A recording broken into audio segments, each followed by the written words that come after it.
Before me I have two games from Board and Dice, both designed by Daniel Tascini, both taking place in the olden times and both beginning with the letter T. So, it's time to answer the age-old question, which of these butts is best?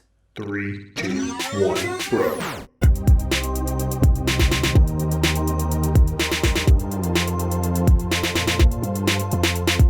That's right, anytime in board games that we have two games that are seemingly similar, and from the look, they do look kind of similar, we get into the question of which is best, which one reigns supreme, which one should belong in my collection, which one is straight up trash. Maybe any and none of those things are true, so I'm going to compare similarities, find some differences between Tekhenu, Obelisk of the Sun, and Teotihuacan, City of Gods. But before we get into them, let me give you an overview of each game so that you can see what we're dealing with. In Teotihuacan, players will be moving workers represented by dice clockwise around the board, making use of the action and worship spaces. Players have the ability to gain these resources through the forest, stone quarry, and the gold deposit spaces, and they will use these resources to build pyramids and add decorations to appease the gods and move up temple tracks, granting bonuses along the way. Players can use wood at the Noble's action space to construct a building and move up the Avenue of the Dead, and can spend gold to gain powerful technologies that will affect the rest of that player's game. And of course, you can build the Great Pyramid. As players use workers, they will power up, representing the skills that worker has gained during their life. The more powerful workers will gain more resources, and if a player has multiple workers in the same action space, they often gain greater benefits of the action. Eventually, a worker will have powered up to level 5, and if they power up again, they ascend to be reborn as a new worker in the palace. This moves players up the Avenue of the Dead and grants them bonuses every time a worker ascends, but speeds up the game. At the end of each round, an eclipse is triggered, which will lead to players scoring points for how much they worked on the pyramid, how far they moved up the Avenue of the Dead, along with any masks that may have been collected. The game will then reset, and 2 more rounds will be played as players continue to power up their workers and outbuild their opponents, and at the end of the game, the player with the most points wins.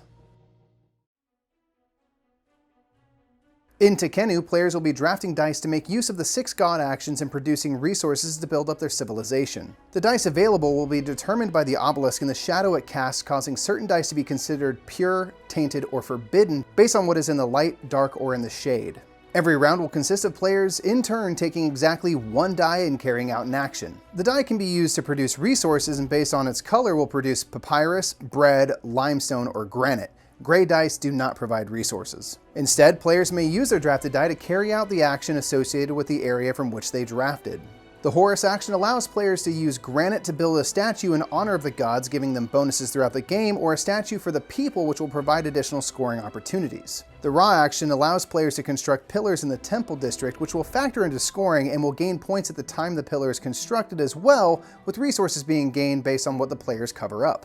The Hathor action uses bread to construct buildings around the temple district, awarding players points if they possess pillars in the same row or column as the building placed. The value of the die drafted also allows players to grow their population. The Bastet action allows players to increase their population's happiness, which will give them the ability to draft more cards and gain more points during scoring. The Thoth action allows players to draft one-time use blessing cards, technology cards that give persistent effects, or decree cards which provide endgame scoring. Finally, the Osiris action allows players to sacrifice a little happiness to construct buildings and workshops or quarries to increase their production potential. Every 2 rounds, the obelisk will rotate, casting its light and shadows differently, altering which dice are pure and tainted. Every 2 rotations equals a Mott phase, where players check the balance of their tainted and pure dice to redetermine turn order. Every 2 Mott phases result in a scoring where players will gain points for presence in the workshops and quarries, happiness of their population, and for having built buildings and statues around the temple district, and for pillars within that district that line up with those buildings. At the end of the second scoring, players may play up to 3 decree cards so long as they have different icons at the top, and after the second scoring, the player with the most points wins. So there you have it, that's Teotihuacan, City of Gods, and Tekhenu, Obelisk of the Sun in a nutshell. Both of these games are on the heavier side of medium anyway, and so I didn't quite get into every single little nook and cranny there, but I wanted to give a feel for these types of games. So to start, let's talk about similarities between these two games, because there are definitely some of them here. They are the same designer. This designer, Daniel Tascini, also helped make Tzolk'in, so they clearly have a vibe and a type of game they like to make. They like to deal with these ancient civilizations and building things, but all these games have kind of done different things as well. So I think there are some similarities, some differences. So let's start with what things in these games are the same.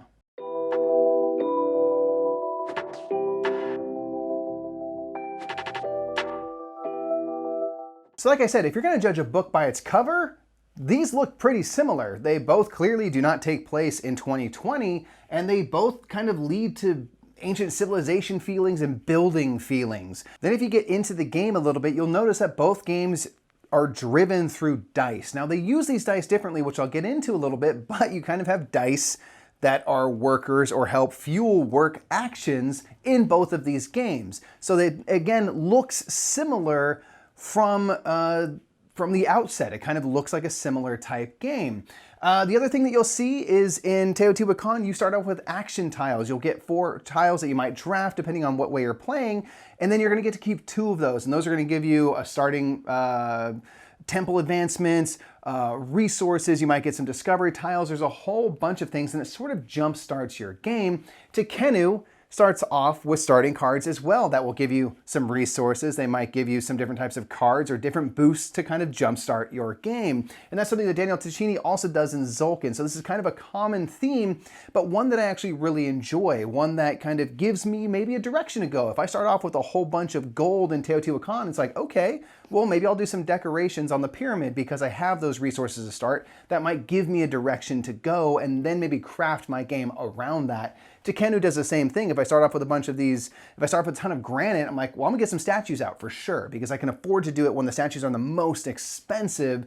I can kind of go that direction early, and that might inform later moves. Both of these games also feature technology as a piece of the game. So these are ancient civilizations, both known for having technologically advanced stuff for their time especially. So you can get technologies to kind of boost your gameplay, and Teotihuacan does it through one of the action spaces. There's a technologies, you can pay gold to get up to 6 different technologies that will make certain actions more valuable, certain actions easier, a whole bunch of stuff.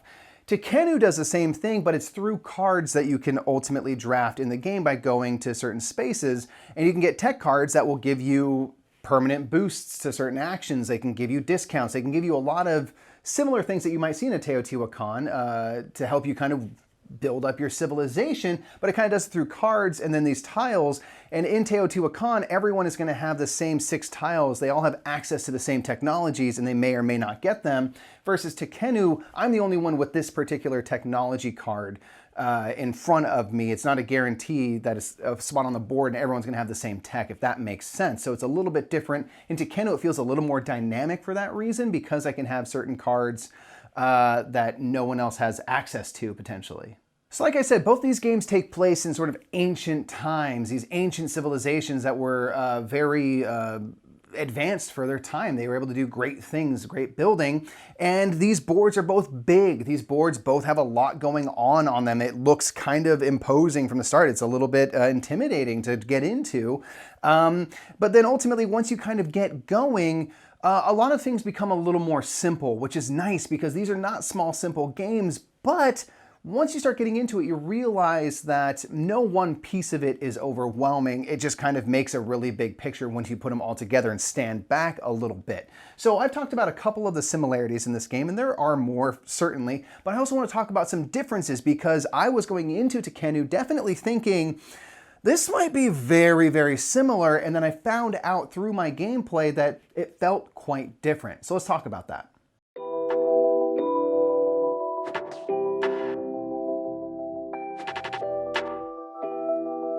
Now, one thing with both of these games I will say is that their themes are a little thin. It's a thin veneer over some really great mechanical stuff going on in games. And I don't fault the games for that.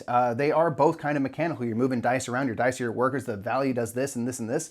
And it's all mechanisms and stuff. And they put them into pretty cool packaging, I feel like. I like this kind of theme. I think it's interesting. I love seeing different cultures from different countries, different places around the world being represented in a board game. I think that's really cool.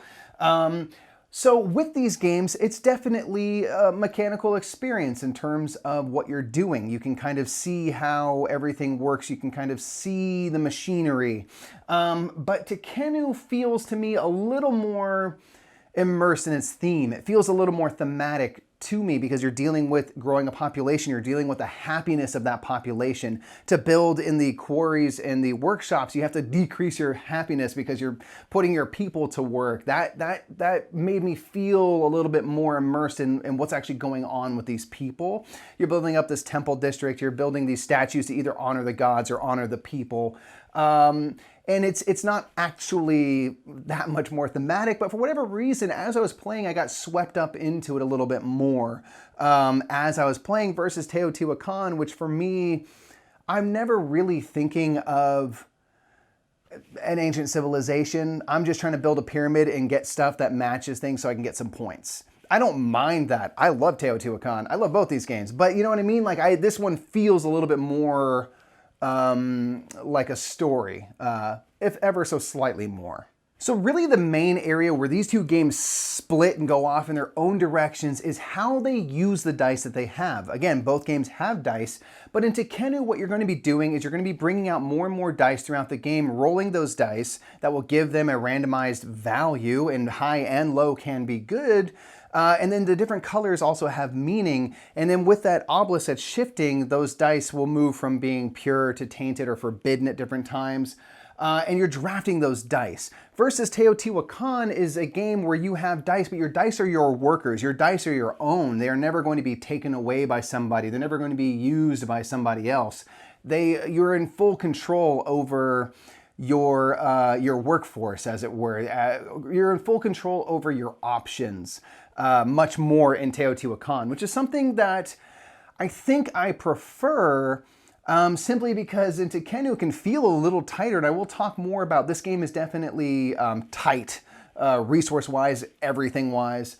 And it can become problematic when you're really hoping to get a certain colored dice from a certain area so that you can make use of a certain action, and that dice gets taken away before it gets around to your turn. I don't have to worry about that in Teotihuacan. My dice workers are going to be where they are, wherever I leave them, when I leave them. And then the fact that you take these workers and you slowly power them up, and it kind of represents a worker's life and them gaining more skill and eventually dying off and ascending, and then a new worker is born. Again, I don't really ever think about that. They're just mechanical to me. But I have full control over how do I move my dice around? Do I leave one die in a spot, just camp them out to power up actions and try to level up everyone else? Or do I try to level up everyone evenly and then try to do like a double ascension on a turn or something like that? There's a lot of room to explore how to use your workers and how to get them to the levels you want and need, and maybe not ascend them for a turn or two and ascend something else or power up other things. There's lots of stuff you can do. And so I really enjoy that puzzle. But again, the cool thing about it that I really enjoy is I'm in full control of that puzzle. There's no one else that's going to change what I can do with those workers specifically. So like I said, in terms of resources and things, both games are fairly tight. It's tough to get a lot of stuff done because resources are scarce. In Teotihuacan, you're hoping to get stone, wood, and gold to help build up the pyramid. You can work on the Avenue of the Dead, the nobles space, decorations, and things like that. But everything's kind of tight. You know, if you want to get a lot of wood, you have to get a bunch of powerful workers all on that one space at once, and that's tough to pull off. It is a tough little timing puzzle. And then there's also in this one that you don't have in Tekhenu is you have a kind of constant cocoa resource management game going on, because if I'm going to a space that has workers present, I have to pay cocoa to make use of that main action space. Now, if I don't have cocoa, then I have to spend a turn collecting cocoa and I lose time. I have to spend time. So there's definitely some tightness in Teotihuacan with all of that. However, I feel like in Teotihuacan there are more ways to make sure that you have the resources you need, or at least some of the resources you need. It's a little easier to kind of keep moving and keep doing things. I have more problems than Teotihuacan where I have too many resources at the end of the game. That means I haven't played very efficiently than I have a game where I can't get anything going at all. It's not easy, but it's doable. Tekhenu is incredibly tight. Tekhenu is tight in every sense of the word. Resources are hard to come by. You're never going to have a billion of them. At least I don't. And granted, I'm not the best board gamer on earth, and I certainly have played more Teotihuacan than I have of Tekhenu, so maybe that's something that will come in time. But it feels like you're under the gun from the beginning. And it's really going to be beneficial for you to focus on a couple of areas rather than trying to do all 6 actions equally. You probably won't get very far in any one of those areas, and it's probably better to maximize focus on 2 areas and really go for it. And again, your starting cards, blessing cards you get that are kind of like discovery tiles in Teotihuacan, like one-time use cards, they might help you go in one direction or the other. The main thing that comes down to with these 2 games in terms of feeling tight and feeling under the gun, not only are resources scarce, time is scarce. In Teotihuacan, you don't have a ton of time. You're playing 3 rounds with an eclipse at the end of each round, and time will be slightly shorter with each subsequent round. But you have this kind of variable time to the game based on people ascending. If you ascend your workers, you move your light disc to your dark a little bit faster. So it can speed up the game, but it's not necessarily going to happen, or certainly in each game it might not happen the same. So you don't quite know, and I feel like when I'm playing this, I'm not as worried about time. Versus Tekhenu, you have 16 turns in the game. You will only ever have 16 turns. That's it. Every 2 turns, every 2 dice you draft, you're gonna rotate the obelisk. You're gonna change some dice. Every 2 times you rotate the obelisk, you're gonna have a mat phase. You're gonna check your balance of dice and stuff, get some new dice out onto the obelisk. Every 2 mat phases, you're gonna have a scoring.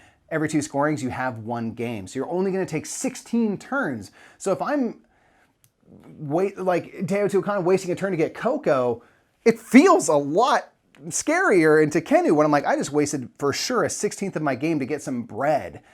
That doesn't feel like a good use of time. And I think it can be valuable to do it, but it just, every single turn, every single decision, you feel the weight of that turn because you, in theory, could be burning a lot of valuable time doing something that might not pay off for you, especially if you get some limestone and then don't ever use that limestone. That hurts. So that's something to keep in mind with Tekhenu. I enjoy that. I actually really like the feeling of that, but this game feels crunchier to me. It feels more like, oh God, from the very start of the game versus Teotihuacan. I feel like I have a little bit of time to kind of ease into what I'm trying to get done in the game. Whether or not I should ease into it, I feel like I have the ability to. Versus Tekhenu, first turn, I'm like, I hope I built a statue first turn or else I'm way behind. I'm way behind. You know, you're kind of white rabbiting, always trying to catch up, I feel like. The other main difference between Teotihuacan and Tekhenu, and kind of the difference that is maybe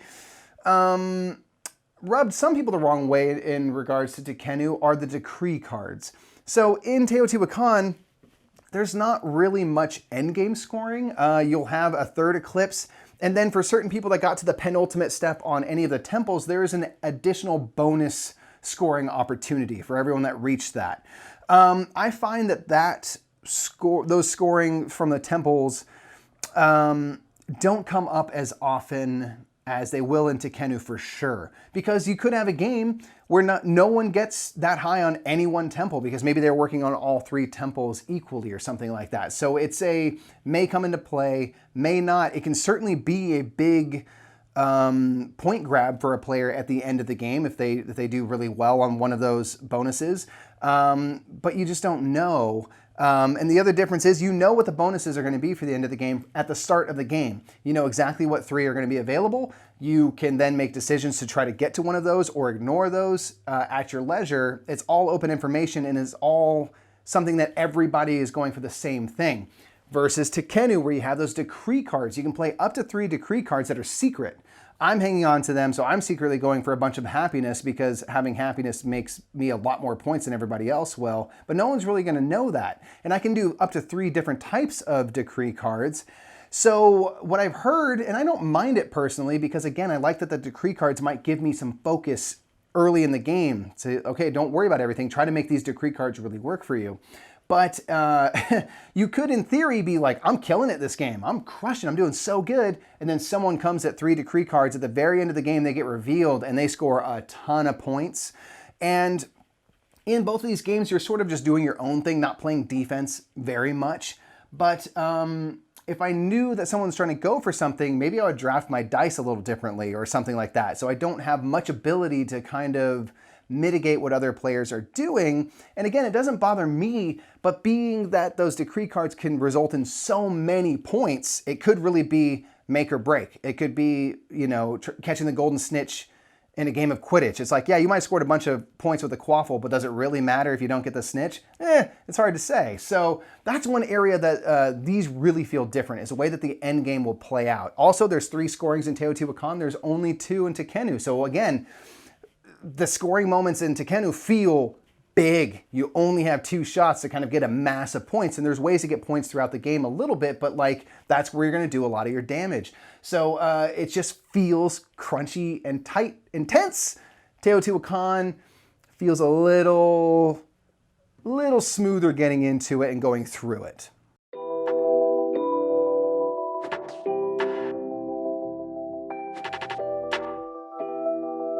But let's talk about the big question. Which of these do I think is maybe best? Which is maybe has a higher ceiling? Things like that. So it's tough. It's really tough, which is a good problem to have. I probably at this moment, Teotihuacan has an edge. But one thing I want to do is acknowledge the fact that Teotihuacan has expansions. It has things going on that Tekhenu has not had the time to have yet. So I'm going to try to do my best to be objective about that. If I'm thinking base game only, these games are very close in terms of quality. They're both very good games.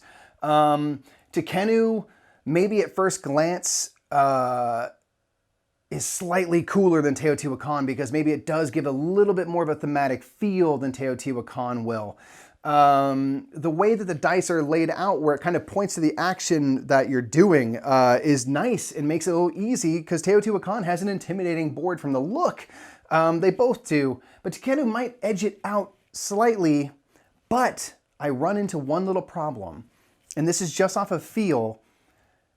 Tekhenu is more static. It's more what it is on the board. There are a couple little things you can do to add some variety of play, but it's like the board and the actions are where they are. Different tiles might come out in different orders, but like the workshops and quarries are going to be the same from game to game. They will never change what bonuses they give you and stuff. So as a player, I might start gravitating toward the same strategy a little more because I know it works. And there's lots of cards and stuff that might pull me in different directions, but I might always try to go the Osiris action because I want to get those workers in the workshops and quarries and get bonuses and things like that. Or I always want to get statues. Everything in this game is juicy and makes you want to try it, but I could see that being a little bit of a problem down the line. Teotihuacan is a game that has a board where all these action spaces are, but they have a ton of built-in variety just in the base game. For instance, almost all of the action spaces, there's tiles in here so you can randomize where those action spaces are because you're always going clockwise around the board. And again, it can become kind of static if you just know that this is in relation to this action. I'm always going to go here, then always going to go construct or whatever. Now you can randomize most of those locations, and it might change things because all of a sudden the stone isn't anywhere near the construction space. So that's not very easy to do. So do I ignore the pyramid, or the gold's right next to the decoration space? Do I camp out at worker at gold so I can get bonuses and things like that and then do a bunch of decoration? That's now a new opportunity. You can swap out different tech tiles. You can give different palace abilities in the palace space. Almost everything in this game has a random variety-o-meter to it so that you can swap out just about everything and have the same game but now in different puzzles because of where things are in relation to others. You can have different bonuses in the temples. There's a lot of variety built into the base game. And so I think that gives Teotihuacan the edge just objectively from base games alone. And then you also have the fact that there are expansions. The late pre-classic period is a fantastic expansion. The Shadows of Zittel adds awesome new technology. So this game has been supported really well. I expect that will happen with Tekhenu. It just hasn't happened yet. So for today, my pick is Teotihuacan, City of Gods. Now it's a top 5 game. It might be number 1. I don't know. I love this game. I've been playing it a ton. I love it so much. It doesn't take anything away from Tekhenu, but Teotihuacan just hits for me. So, I want to know from you who've played both of these games, which do you prefer? Do you like them the same? Do you not like either of them? Do you like one way better than the other? Let me know in the comments below what you think of these games and why one might be ranked higher than the other. For me today, it's Teotihuacan. We'll see what the future holds for Tekhenu, but both games are great. I have both in my collection. Both aren't going anywhere because I think they're really fun. I also have Zulkin over there. I should have added that to this list. This video will be way too long. It's too long already.